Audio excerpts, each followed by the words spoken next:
Hi there, this is Ben Sanford with Tribal Edge, and I want to welcome you to this Primal Primer, where we introduce the skills, training, and philosophy of what we're all about. So today I'm going to be focusing on resilience, which is something that's come up in my mind a lot recently, dealing with the pandemic and everything that we're going through and all the change in the world. And I've been wanting to share with our community some training in preparedness and just basically resilience training and kind of support in that way, and looking for kind of where to start. And recently I was watching a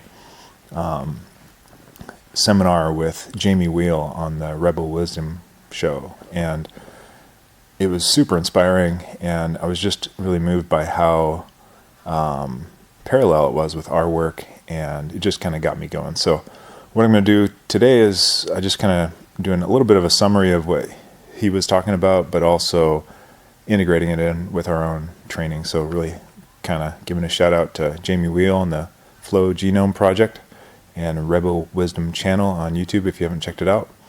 But I hope you enjoy this primer, and we'll talk to you soon.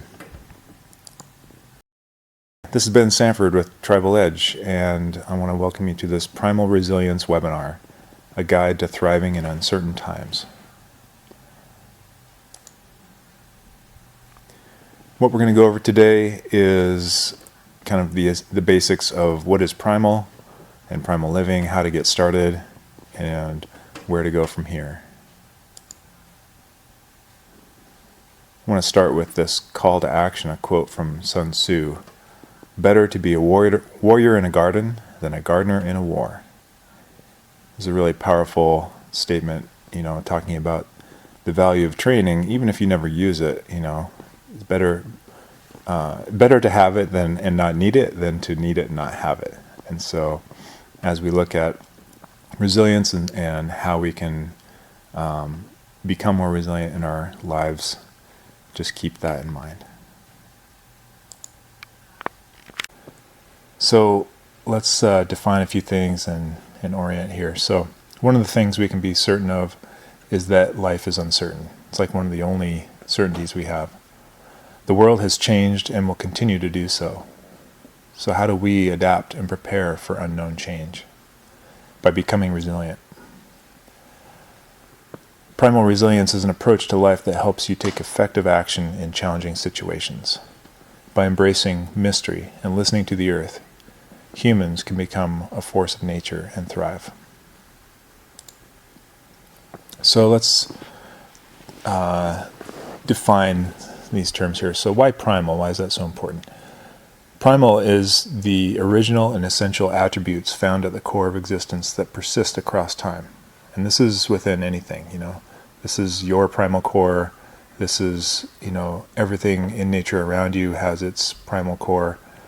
It's those essential things that when you reduce it down all the way, it's what makes things work and causes things to function. And when we look at the world that way, we can not only see deeply into things, but we can transfer that knowledge into other areas and be more ready in different situations.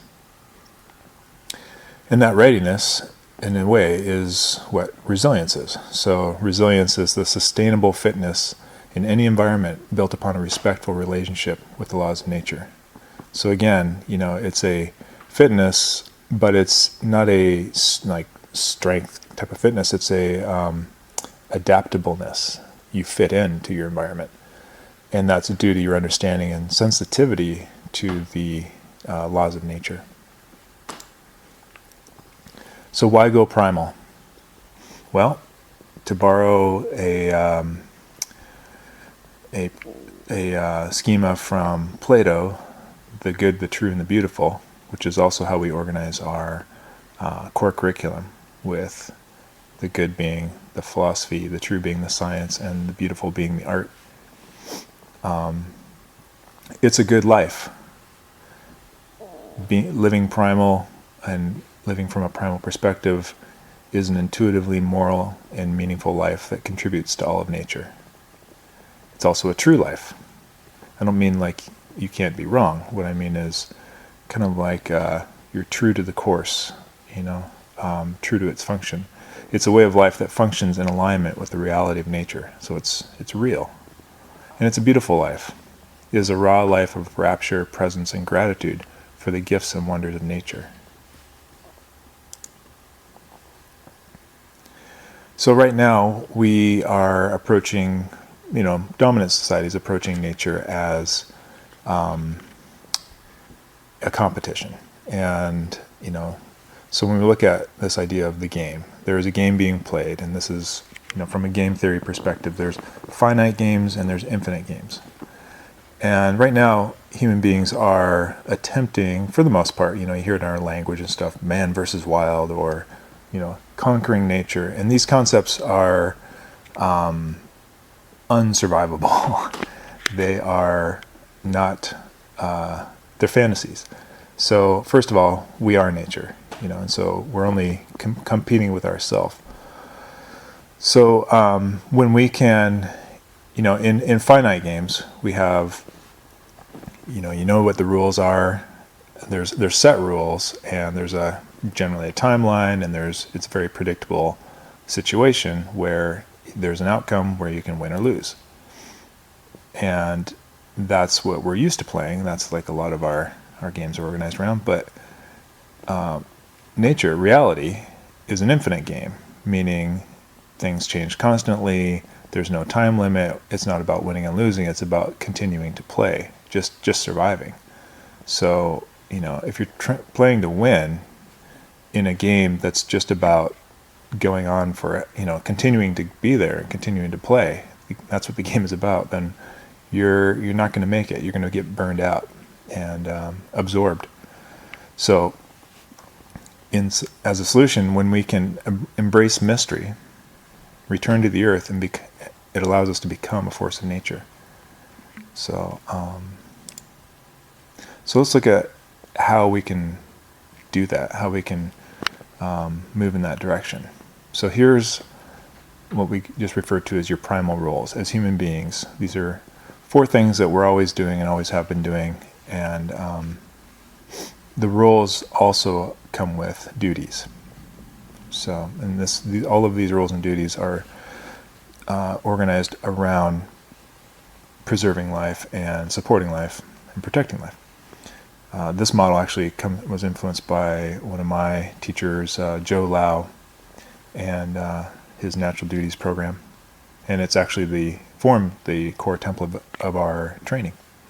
So one of our roles is the perceiver, and the duty is to prevent suffering and enhance life by gathering and distributing information. So this is the information gatherers, and we still have them today in the form of, scientists, journalism, all of these information sources. The provider, whose duty is to provide and prepare tools and harvest resources for abundant life.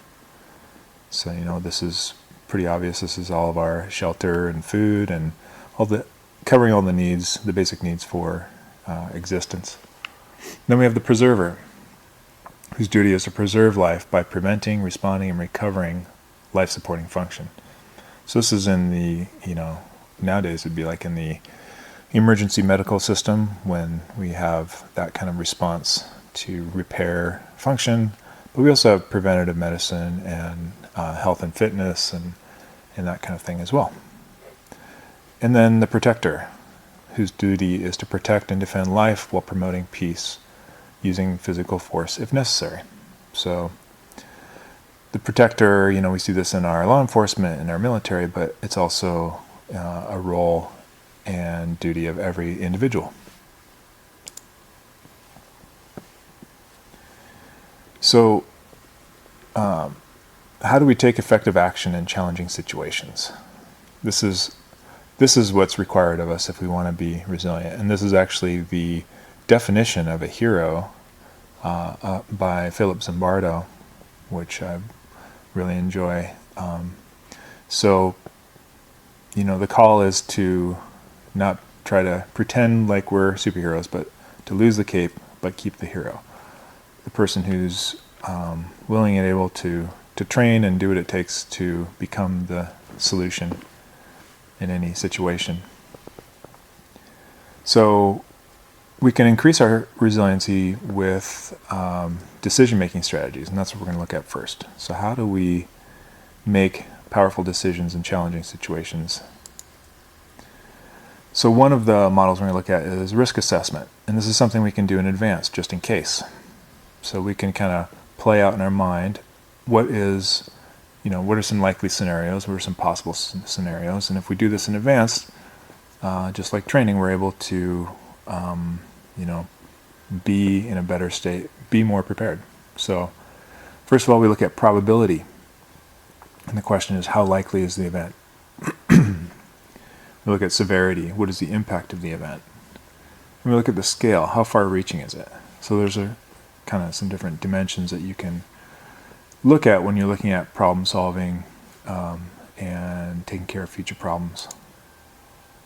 So what we do is we lay those on a grid. I don't have scale on here, but we have probability and severity, and this is the same type of grid I used for hazardous tree assessment. But and you can see here we have very low probability and very low severity, in which case there's nothing to worry about, nothing to do there.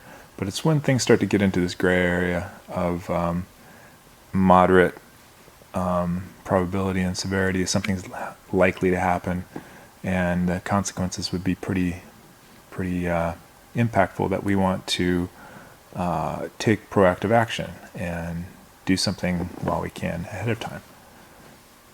So, and obviously when we have high severity and high likelihood, then we want to really take care of those things before they become problems. So the mindset is hope for the best and plan for the worst.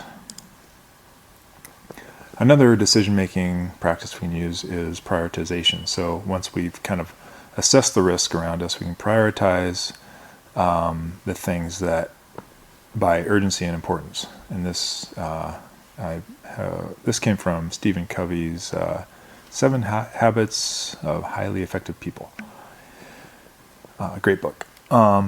So this is the priority grid, and we have urgent and important, not urgent and important, urgent and not important, not urgent and not important. So the circle here, indicates these are the things that we want to be doing all the time. And you would think it might be in the urgent and important category, and that's, it's tempting to focus there. But if you are focusing there, it means you're not taking care of things, and you're being overwhelmed, and you're living kind of stressfully because things are important, they're also urgent. Where we want to live is where we're doing important things, but not at an urgent level. So we're doing things ahead of time and pre-planning. And then we have the other ones, which basically we don't want to be doing. We don't want to be doing unimportant, urgent things like, buy now, that kind of stuff that comes in the mail. And we want to not really have anything to do with unimportant and unurgent things. So we want to focus on important and non-urgent activities. Now we have the Pareto Principle, which is another decision-making strategy, or another kind of awareness strategy. So, once we have assessed the risks that we are likely to encounter and prioritize things, we can apply this principle. And before we take action, we want to ask the question, what is the one thing which, if I did it, would make everything else easier or unnecessary? So with the Pareto Principle, the 80-20 principle, the idea is, you want to look for the smaller fraction of things, the 20% of the things that if you did them now would cover 80% of your concerns later, right? So, what are some ways that you could invest your money in perhaps the right education, skill development, equipment that's going to cover a huge amount of problems and deal with many types of issues later. So stuff like go bags and planning, these types of actions can take care of so many general problems as they emerge, but they really take very little to actually do. So moving on to kind of more practical, application. So once we have our decision-making strategies kind of in the background, helping us plan stuff out, we want to look at how to really live in a primal way and how to apply this into our development in our bodies and in our minds. So some rules to live by in terms of survival basically are conservation of energy, adaptation, and homeostasis. And these are just three general principles that are always present and part of what makes us able to exist as humans. And so our goal is to maintain homeostasis, this dynamic balance of all of our systems, in our body, our warmth, our nutrition, our energy, all that stuff, as well as, your bank account, your relationships, your environment. So there's a homeostatic balance going on that we maintain by adapting and changing as needed. And we do that with as little energy or output as possible, and that's conservation. So our goal is to maintain homeostasis by adapting with as little energy as possible. So these are the skill sets that allow us to do that in every environment, and this is related to the roles that I mentioned earlier. So tracking, survival, healing, and combat are our core primal arts or primal skill sets as humans that we could fit pretty much every skill into that is a life-supporting skill set, and fulfilling our roles and duties as humans that want to play the game, the infinite game of living with the earth and living with nature. So tracking involves awareness, observation, interpretation, developing your intuition.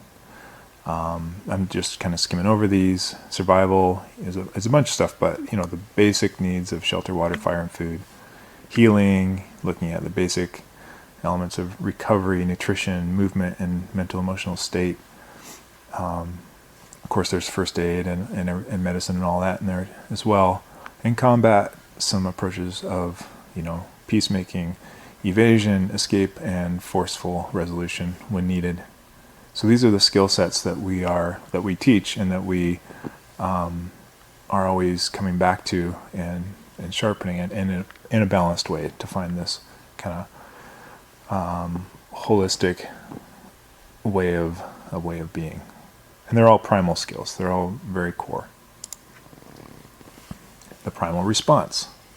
So once these skills, you're aware of these skills, you can start to look at them in terms of, let's go back to needs. This isn't necessarily a hierarchy like Maslow's hierarchy, but some of those are in there. But this is as it relates to our training and the needs that it's addressing.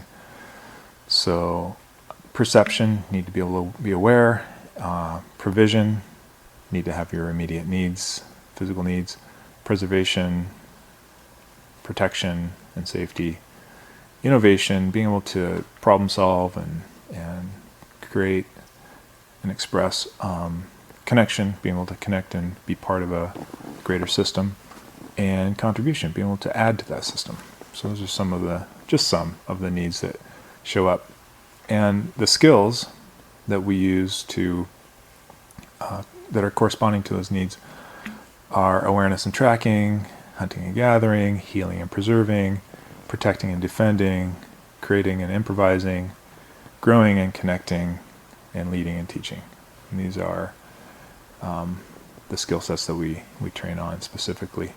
The tools involved, and this is a good distinction between tools and skills, because you may have tools, but you still need to know how to use them, which is where the skills come in. So the tools that we need that make the difference, think of this almost like a go bag list, is shelter and clothing, water and containers, fire and light sources, food and storage and cooking and kind of utensils, tools and weapons.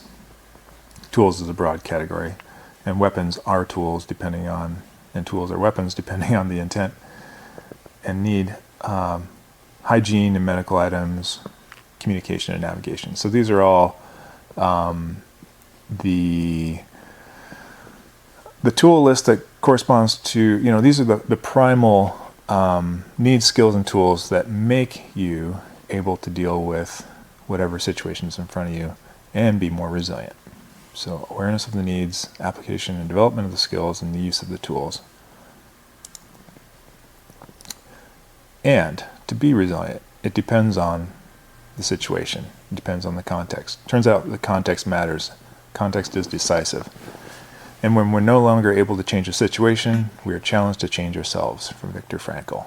Very powerful. So what this means is you can have, all these skills and tools and knowledge and stuff, but if you aren't able to adapt and understand how to shift and flow with the context and how to use those, or if your tools are too specialized that you can't use them in different contexts, then you're not really working from a primal level. When you're coming from a primal level, you're able to generalize. Your tools are basic enough or essential enough that they can be used in any situation, and the skills are core principle focused in a way that you can apply them to any situation. And this is what makes us resilient. It's this adaptability and this changing, and that is what fitness is. It's our ability to flow with what is, not our ability to resist and overpower it. So primal resilience, if we take the knowledge and the skills and the awareness of your needs and all of these tools and we apply them into a different specific context, some things that arise when you are dealing with, say, unknown or uncertain situations, and we talk about this in terms of preparedness, is some of the first things that show up as important are the people, your tribe, place, where you are and where you want to be, and your plan. So I'm going to, assume that gear is kind of in there. Gear and skill and all of that has been already assessed and taken care of and prepared. But so under people, we have you, starting with you, the individual, and then you again, which is a reminder that, you can't become part of the problem. You need to be part of the solution. So don't risk your own health to care for others. And then of course, you have your partner and family and your immediate circle, which then extends to your larger community or Dunbar community of 120 or whoever are the people that you consider part of your community and can interact with and know. And then if you have the ability to go beyond that, once you are taken care of in your family and your community, then great, you can add to the greater system. So then we have place, and this is referring to the place that you're in. Can you stabilize there? Do you have what you need, and are you able to hunker down and hang out there? And if not, are you able to mobilize? Can you have what you need on the go and have what you need for everyone? And can you do that in a variety of places? Can you be at home, in other words, in a variety of places with your group? And what is your capacity of, your place in terms of carrying capacity? How long could it support people? How many? And so forth. So then we have your plan, which is just kind of driven by these questions of who are your people? Who do you trust? Who's part of your circle? Who do you care for? Who's in your sphere of concern? What are you going to do? What do you need? What do you have? Where are you going to go? And when do you know it's time to go? Or what is the timeline? Have you worked that out in terms of your plan? So these are the things that come together. And when we add the mentioned skill sets and tools and decision-making practices, we have now a way of responding that's really powerful. And so this is where we want to mention train your resilience, train your primal resilience. You are nature, and it's time to make sure that you are integrated with nature, and we do that through training. You are nature already, but your response may not be the most useful because we have these built-in responses, but training is what allows us to put in actually more effective responses for more situations. So that is why we train. Because we don't rise to the level of our expectations, we fall to the level of our training. When we are under stress in reality, we don't, rise to the call necessarily. We actually, due to stress, we downshift and we fall to the level of our training. And if you don't have any training, you're falling a long ways. You're falling all the way down that order of needs to, just existing. So training is something that allows you to at least bring up your level of response to a more useful and more beneficial, more life-supporting place. So just a reminder that whatever you're doing, you're getting better at it. So if you're just living kind of, a default lifestyle of doing whatever, or not really practicing or focusing on even things like awareness, playing that game of paying attention to your surroundings, or knowing maybe a few things like what kind of wild foods you can eat, or how to fix your car in a pinch. These are things that really require some training, some practice. Not a lot, even, just to be useful. But so whatever you're doing, if you're just watching the news and being in fear, then you're getting better at that. You're getting better at being afraid and concerned and confused. If you're studying, and finding good sources of information that you can, verify and trust, and you're educating yourself and increasing your awareness, then you're getting better at that skill of critical thinking. So there's just, this is just applies to everything. So if we don't train, our natural, or even if we do train, our natural primal reaction is, as everyone knows the fight or flight, but there's actually another step in there called freeze, and this is something that's very important in our training, because your first instinct is to freeze, and when we can notice that at a subtle level, and it's generally in the form of a hesitation or a pause, and so that's the level we want to pick it up, and that's where we can actually start to make choices. You might notice your instincts are telling you something's off, but if we don't notice those first instincts or communications, we may get overwhelmed and get into more of a panic mode or a freeze, and then our goal is to flee. So the first thing we do is pause, then we try to get away naturally, and then if we can't get away, we will fight. It's a whole nother circuit actually that fires up to fight, and really the fight instinct is so that we can flee. So it's freeze, flight, and fight to flight, if that makes sense. So that's what's going to happen left, unchecked, and it's a good. It's obviously kept us going as far as, kept us surviving. But it's not. We can educate it, and we can actually turn this into, with training, we can pay attention. Part of our training is to develop the awareness to notice your instincts and to notice these pauses so that you can choose a different direction and in your flight, or make a different choice, and then instead of fight, maybe you can just take some constructive action, and that's the ideal form if we can train our sensitivity to this process and program in new responses instead of just reactions. So train. That is why we're here in this little seminar. So have you tried going primal? Share your experiences, share with other people, inspire others if you have. And if you haven't, come and check us out. Come play with us.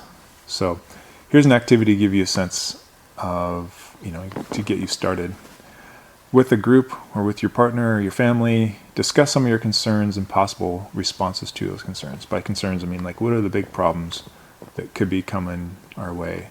Currently we're dealing with this pandemic, which has changed our world and there's all kinds of secondary issues and concerns and problems that could arise from this. And so this is a great time to be planning for the next wave of things. So preparation and resilience is layered.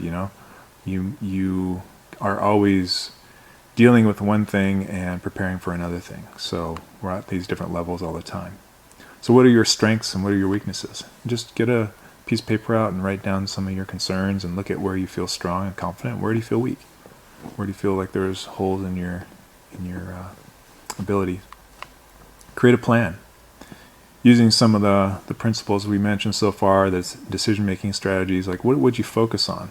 What can you do? And what skills do you need to develop?